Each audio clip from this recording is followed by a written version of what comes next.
Sifat munafik.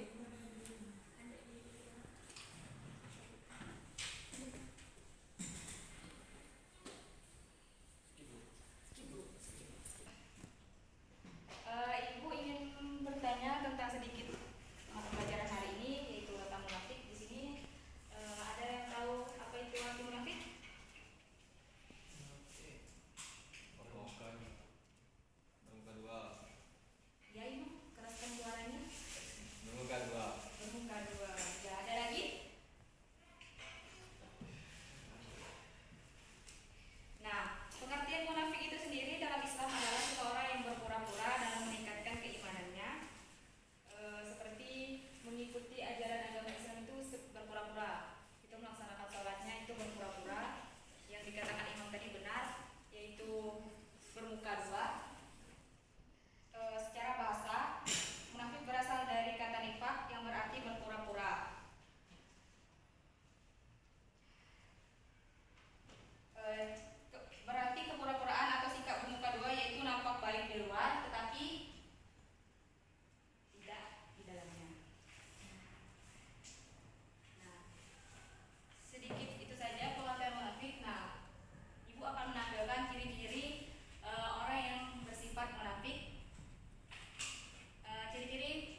Abu Hurairah radhiyallahu anhu bahwasanya Rasulullah sallallahu alaihi wasallam bersabda, Ayatul munafiqi thalathun, idza haddatsa kadzaba wa idza wa'ada akhlafa wa idza tumina khana.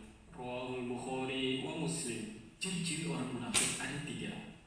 Apabila berkata, berdusta, dan apabila berjanji, mengingkari, dan apabila diberi amanah, ia berkhianat. Hadis riwayat Bukhari dan Muslim.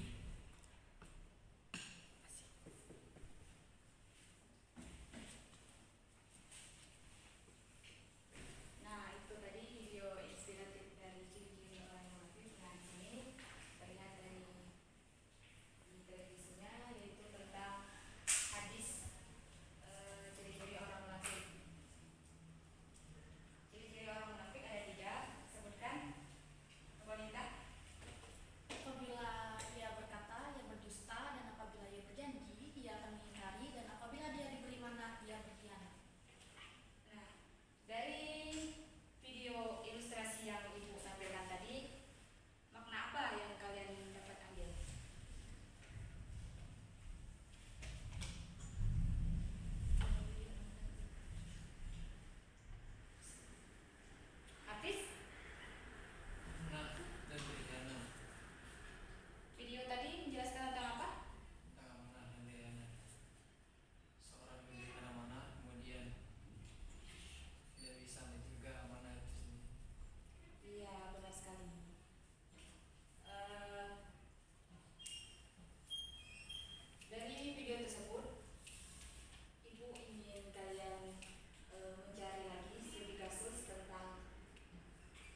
Saya ini akan membacakan studi kasus pada mencari studi kasus ciri orang munafik dan cara menghadapinya. Hardiwan meminjam uang kepada Restu. Hardiwan berjanji ingin mengganti uang Restu 1 minggu ke depan. Namun setelah 1 minggu, Hardiwan tak kunjung menggantikan uang Restu dan sampai berminggu-minggu lamanya. Caranya menghadapinya kita harus menghadapi Hardiwan. Kita harus menghadiri Hardiwan, mengingatkan Hardiwan supaya Hardiwan sadar akan hutang dan janjinya tersebut. Karena Hardiwan ini sudah menjadi orang munafik. Dia berjanji, dia ingkari karena dia berjanji 1 minggu. Setelah 1 minggu lewat, dia tidak menggantikannya. Ya, Terima kasih, bagus sekali. Beri tepuk tangan dulu, Kang. Terima kasih. Selanjutnya Adika, silakan.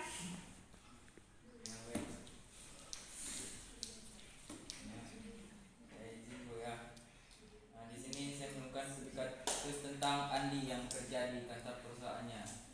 Yaitu Andi kerja di sebuah perusahaan administrasi.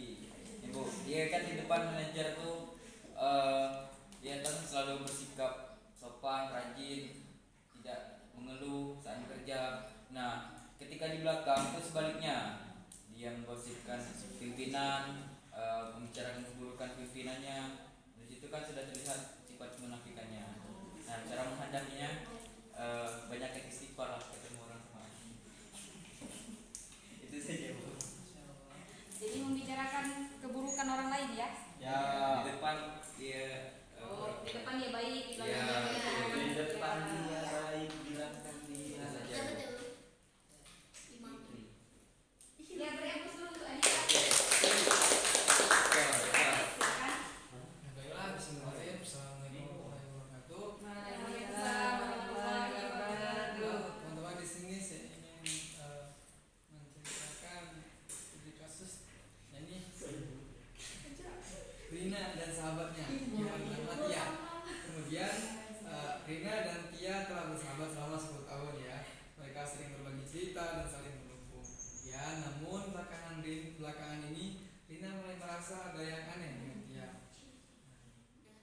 Perilaku ini yang kita ambil dari munafik ini si Tia ini, karena di depan Rina Tia selalu tampak antusias dengan ide, memberikan dukungan penuh terhadap ide Rina, bahkan sering memuji. Di belakang Rina Tia pun Rina pun sering mendengar bahwa Tia itu sering menjelek-jelekan ide Rina. Kemudian Rina juga Tia sering berjanji akan membantu Rina dalam proyek-proyek selanjutnya. Kemudian cara menghadapinya Bu, caranya seperti itu. Yang pertama yakni batasi interaksi dan jaga jarak. Hampir sama lah dengan Adika tadi ya, membicarakan keburukannya itu di belakang. Beri hapus dulu untuk habis.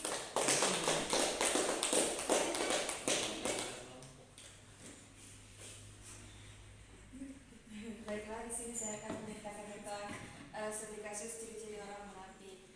Misalkan ya, misalkan saya berangkat ke sekolah bareng Zeta ya, misalkan ya. Misalkan kami tadi udah berjanji di misalkan kami masuk jam 7:30, kami berjanji di 17 sudah berangkat. Tapi di sini Zeta tadi mengingkari janjinya. Itu studi kasusnya. Dan untuk cara mengatasi mungkin saya bisa menegur Zeta atau ya. Beri hapus dulu. Kata Adika tadi, ini bukan kelompok. Jadi maksud saya itu kalau perkelompoknya nanti, kalau nggak sendiri-sendiri nggak disebut mengerjakan nanti Adika ya. Iya sih. Jadi setiap orang itu harus mengerjakan. Nih nanti timpang sebelah nggak mengerjakan. Ya selanjutnya. Baiklah, saya akan menjelaskan selanjutnya. Abdullah bin Ubay, tokoh munafik di zaman Rasulullah yang berusaha menjadikan Nabi dan kaum muslim dengan cara berkhianat dan mengadu domba. Contoh orang yang munafik.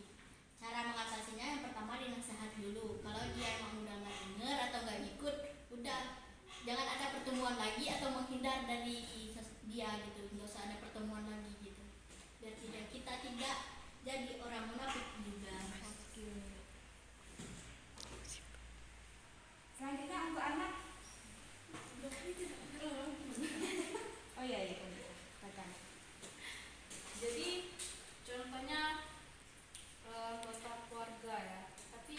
besar, bukan di keluarga kecil.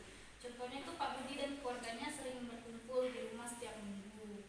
Tapi Pak Budi merasa sakit hati karena adiknya Wawan sering berperilaku berbeda antara di depan keluarga dan di belakang. Jadi dia misalkan di depan keluarga Pak Budi dia baik-baik ngomongnya, tapi sekali di keluarga besarnya dia kayak bilang Pak Budi itu seperti ini, seperti itu.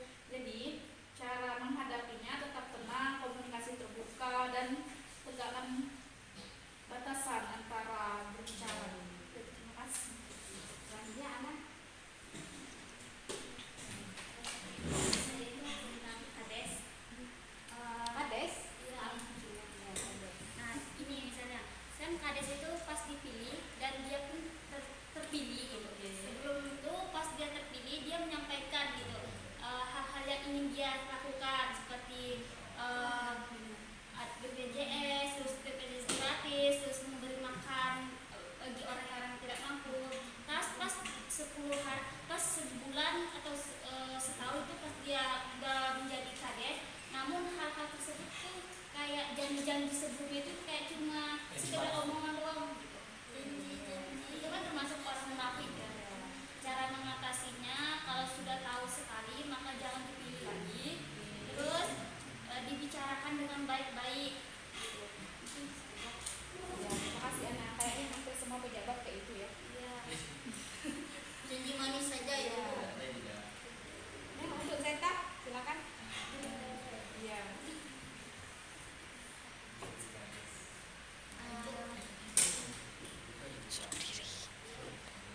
Di sini di sebuah kampung ada seorang pemuda bernama Ilham. Di depan warga Ilham ini terlihat seperti tokoh agama dan juga dikenal sebagai anak yang baik. Dia ikut pengajian, suka mengingatkan orang untuk sholat, sering membaca ayat-ayat Al-Quran. Namun di belakangnya ia suka mengadu domba antar tetangga, berbohong soal utang dan janji yang dibuat. Saat diberi amanah dari panitia acara masjid, uang iuran tidak dicatat dengan jujur. Maka di sini cara mengatasinya, kita harus menasihati secara langsung tapi dengan halus, dengan tujuan bukan mempermalukan tapi melindungi hatinya. Yang kedua, libatkan tokoh yang dihormati. Yang ketiga, buat aturan yang tegas di lingkungan.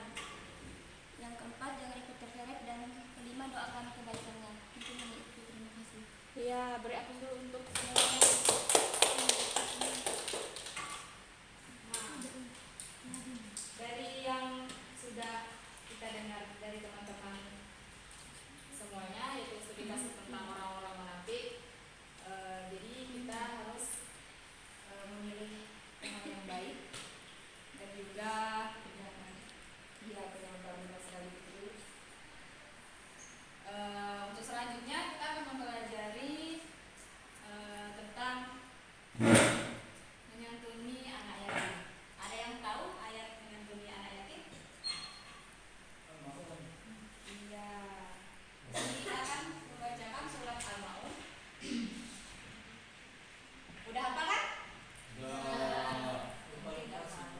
Mungkin nggak hafal. Ya, imam aja. Dengarkan imam, nanti semuanya baca sama-sama ya. Iya. Ruang penyimpanan.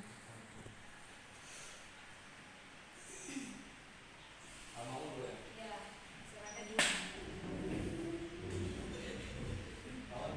Iya. Katanya hafal.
Tidak Bu. sengaja. Pernah ya? Nggak sengaja bu, nanya kemana bapaknya. Nggak tahu ada peduli, baru tahu ada anak yatim. Nggak percaya dia Bu, kalau kamu kesini. Sengaja. Anak yatim itu apa Imam? Yang kehilangan di antara ibu bapaknya, Bapaknya. bapak-bapaknya. Kalau ibunya piatu ya. Ya. Nggak sengaja. Gimana kamu membulinya nggak sengajanya seperti apa? Saya bully kan. Habis itu, baru teman bilang dia tuh anak yatim. Dia sengaja saya bu. Cara beli apa yang Cara bully kamu. Dasar anak yatim. Wow. itu udah tahu itu Imam. Nggak tahu saya kalau dia anak yatim, saya nggak bilang dia anak yatim. Baiklah, di sini Ibu akan menampilkan video ilustrasi lagi orang yang menzalimi anak yatim ya. Imam bu, contohnya. Nggak sengaja. Ada masih macam merdeka deh.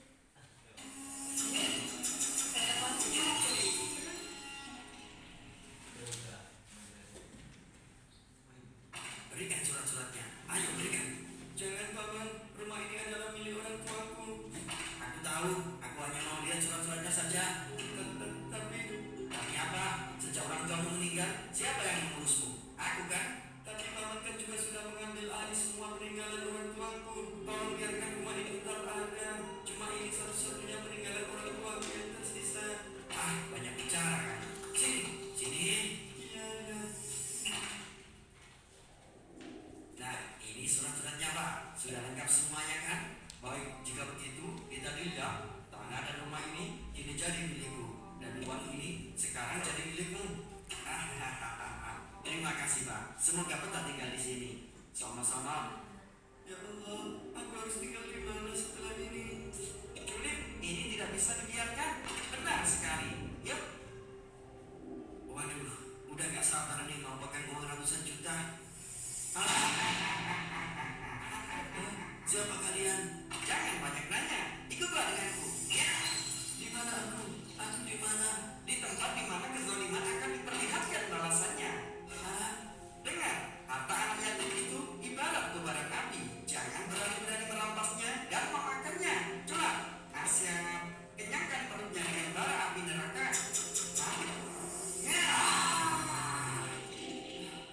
Bangunlah, wahai pendusta agama. Jangan panggil aku dengan kata-kata itu. Aku bukan pengkhianat. Aku tidak pernah menyekutukan Allah.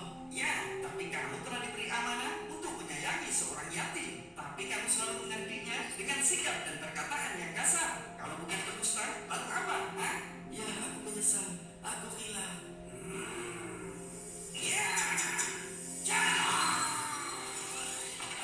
ini salah. Aku tidak boleh melakukan semua ini. Aku tidak ingin menjadi seorang pendusta dan melahap bara api neraka di akhirat nanti. Sesungguhnya orang-orang yang memakan harta anak yatim secara zalim, sebenarnya mereka itu menelan api sepenuh perut. Ya, dan mereka akan masuk ke dalam api yang menyala-nyala. Tahukah kamu, orang yang mendustakan agama, itulah orang-orang yang menghardik anak yatim.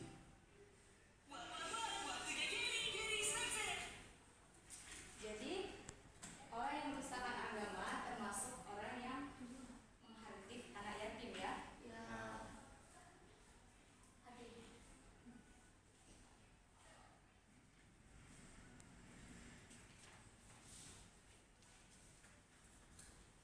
Nah, setelah menonton video tadi, apakah Imam akan membuli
selanjutnya untuk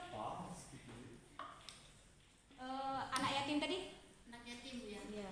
Anak yatim itu orang yang sudah tidak memiliki ayah lagi. Nah, apa tadi? Cara apa?